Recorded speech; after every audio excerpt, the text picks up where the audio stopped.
A follow-up tonight. We're hearing from Sheriff Ian Parkinson tonight on the decades-old Kristin Smart case. The coronavirus pandemic has not stopped detectives from investigating the 1996 disappearance. The Cal Poly freshman was last seen walking back to her dorm. Authorities say Arroyo Grande native Paul Flores was the last person to be seen with her and is a person of interest in the case. KSBY's Megan Healy spoke with San Luis Obispo County Sheriff Ian Parkinson today in a video conference one day after search warrants were served at Flores' San Pedro home.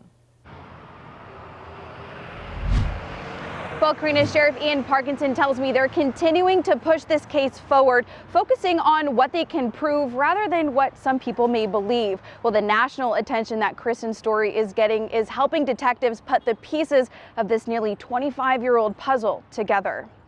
We feel that we can bring this to closure. It seems the San Luis Obispo County Sheriff's Office is getting closer to that closure, issuing another round of search warrants Wednesday at Paul Flores' San Pedro home. Sheriff Ian Parkinson couldn't go into detail about the search warrants, but did say they were looking for a specific item inside Flores' house. I think some people are under the impression that a search warrant gets you everywhere, and it really doesn't. It really is targeting something that you are articulating to a judge that you believe is there. Sheriff Parkinson says today's technology plays a role. As technology develops, so does our ability to examine technology as well. The coronavirus pandemic has halted business around the world, impacting available resources from other agencies and even delaying some evidence and DNA processing. It certainly can if they're reducing their staffing or they are completely shutting down. But the major crimes unit remains virtually untouched, even as other sectors like narcotics and the gang task force are deployed to keep the community safe from inmates recently released on zero bail. Parkinson also addressed the reason for staying tight-lipped about the investigation. As information is,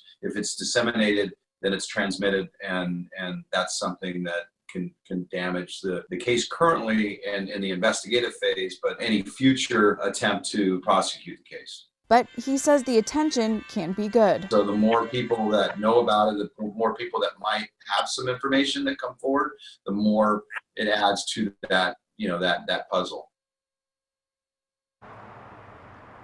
Now, the Sheriff's Office's main goal is to bring closure to Kristin's parents, Stan and Denise Smart.